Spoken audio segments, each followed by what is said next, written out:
Hello everyone, good morning to all of you. आइए आज हम लोग अपने संविधान को पढ़ेंगे। ये सेमेस्टर 2 का स्टार्टिंग टॉपिक्स है और इसमें जो सबसे पहले हमें पढ़ना है वो हमें पढ़ना है कि संविधान क्या है। इसमें हमें वाद विवाद करना है, यानी कि डिबेट करना है।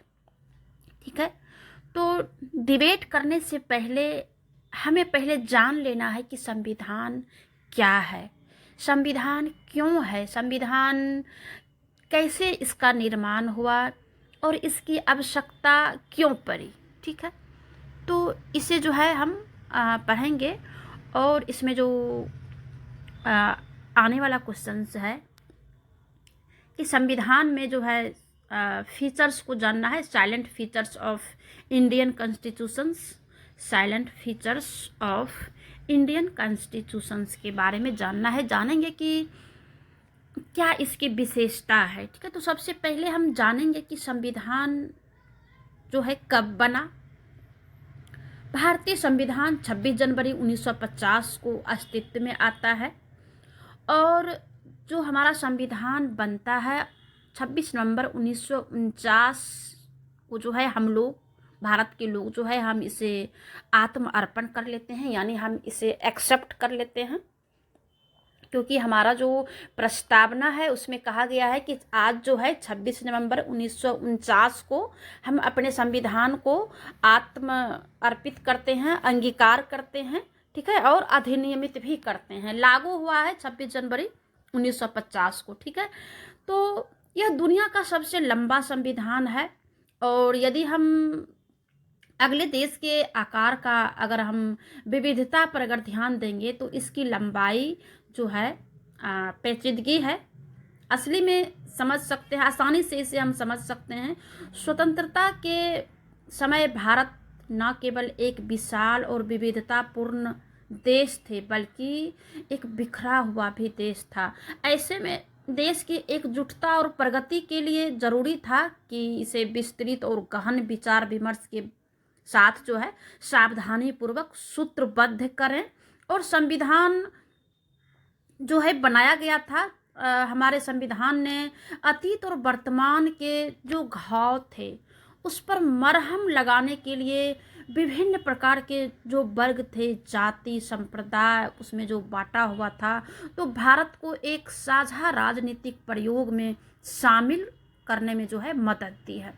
दूसरी ओर इस संविधान ने लंबे समय से चली आ रही ऊंच नीच अधीनता की संस्कृति में जो है लोकतांत्रिक संस्थानों को विकसित करने का भी प्रयास किया है। यानी पहले जो देखा गया था, जो चल रहा था, उस समय भी था ऊंच नीच का ज़्यादा जो है वहाँ पे देखने को मिलता था। तो ये सारे चीज़ को जो है ध्यान में रखते हुए संविधान सभा के जो मेंबर्स थे वो जो है इसका निर्माण किए थे। अब इसका गठन कैसे हुआ था? संविधान सभा का गठन संविधान सभा के सदस्य का चुनाव जो है सार्वभौमिक मताधिकार के आधार पर नहीं हुआ था। यह 45-46 के जो सर्दियों में भारत के प्रांत में जो चुने हुए थे, इसके बाद प्रांतीय संसदों ने भारतीय संविधान सभा के सदस्यों को चुना और वही सदस्य जो है क्या किए, संविधान निर्माण में जो है निर्माण करने का काम किए, जिसमें कि सबसे ज़्यादा जो है निर्माण में अहम भूमिका निभाने वाले कौन थे? डॉक्टर भीमराव अंबेडकर। ठीक है, कांग्रेस ने सामान्य चुनाव क्षेत्र में भारी जीत भी प्राप्त किया था क्योंकि संविधान सभा में जो है सभा के मेंबर जो है चुने गए थे। मुस्लिम लीग को अधिकांश जो आरक्षित सीट था वही मिला था, लेकिन लीग ने संविधान सभा का बहिष्कार ही उचित समझा और एक अन्य संविधान बनाने का जो है मांग भी किया। पाकिस्तान के नाम पर जो है उन्होंने मांग किया। शुरू में समाजवादी भी संविधान सभा से परे रहे क्योंकि वे उसे अंग्रेजों की बनाई हुई संस्था मानते थे और वे मानते भी थे कि इस सभा का वाकई स्वायत्त होना असंभव है। इन सभी कारणों से संविधान सभा के 82% जो सदस्य थे वे कांग्रेस पार्टी के ही सदस्य थे, जिस कारण से जो है संविधान सभा का जो है निर्माण होने में ये लोग जो है अहम भूमिका निभाए। मुख्य बातें क्या थी संविधान सभा की?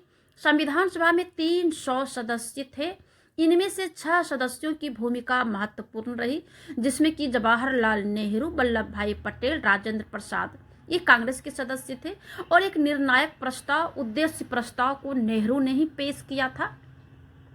उन्होंने यह प्रस्ताव भी पेश किया था कि भारत का जो राष्ट्रीय ध्वज होगा, केसरिया, सफेद और गहरे हरे रंग की 3 बराबर चौड़ाई वाली पट्टियों का तिरंगा झंडा होगा, जिसके बीच में गहरे नीले रंग का चक्र होगा।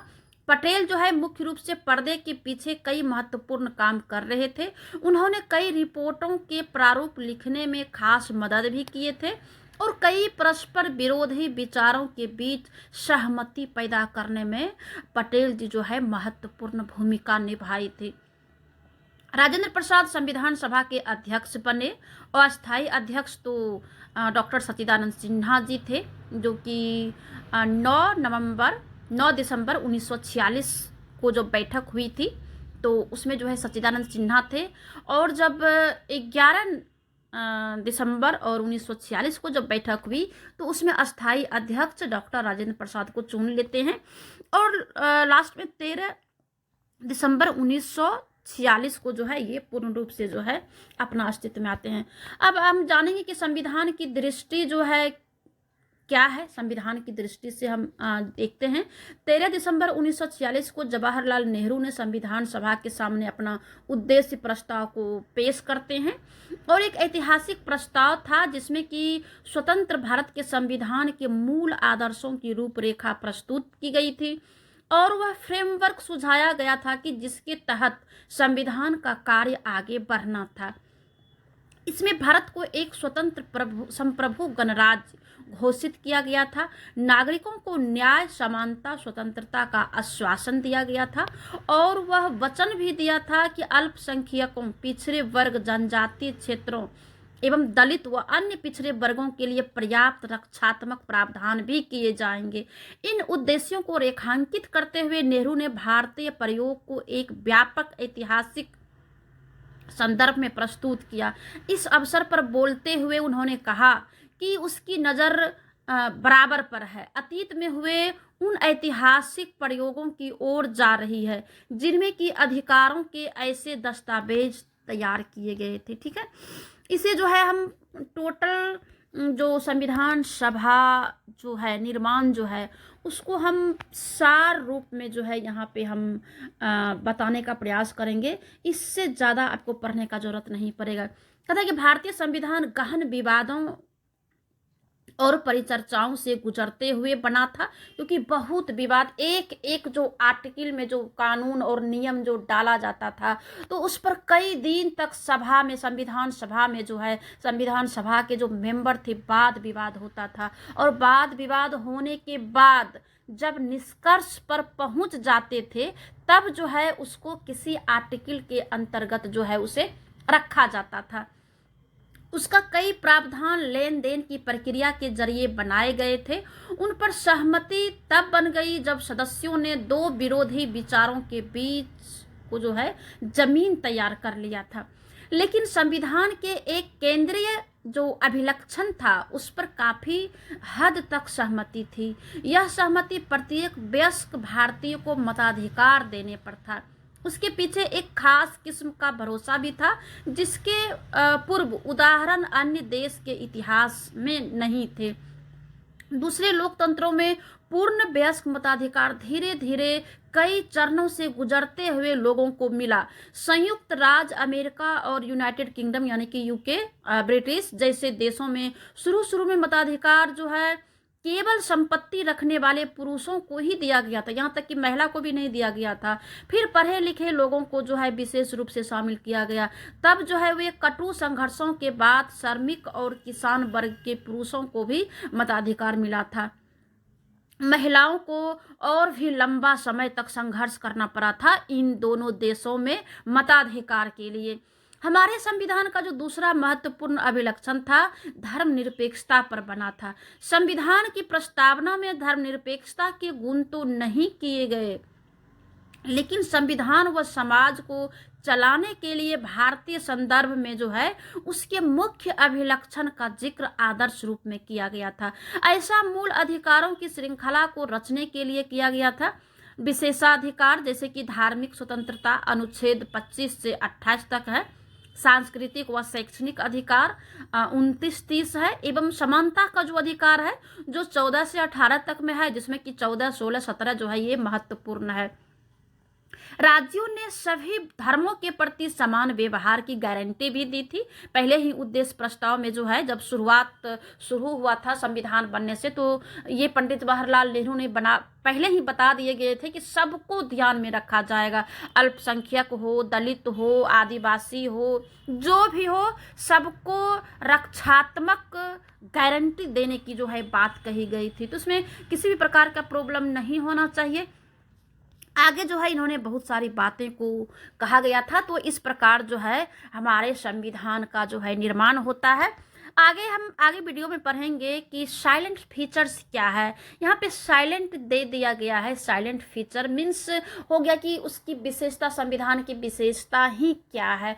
तो संविधान की विशेषता को पढ़ने से पहले हम लोग जो है, जो प्रस्तावना है, जो प्रिम्बल है, हम उसे अच्छे से अगर हम गहन अध्ययन कर लेते हैं, हम उसे गहनता से अगर पढ़ लेते हैं प्रस्तावना को, ठीक है, अगर हम प्रस्तावना को अगर पढ़ते हैं तो आप सारे जो फीचर्स है उनको जानने में आसानी होगा। तो अगले वीडियो में जो है आइए हम लोग पढ़ेंगे साइलेंट फीचर्स क्या है।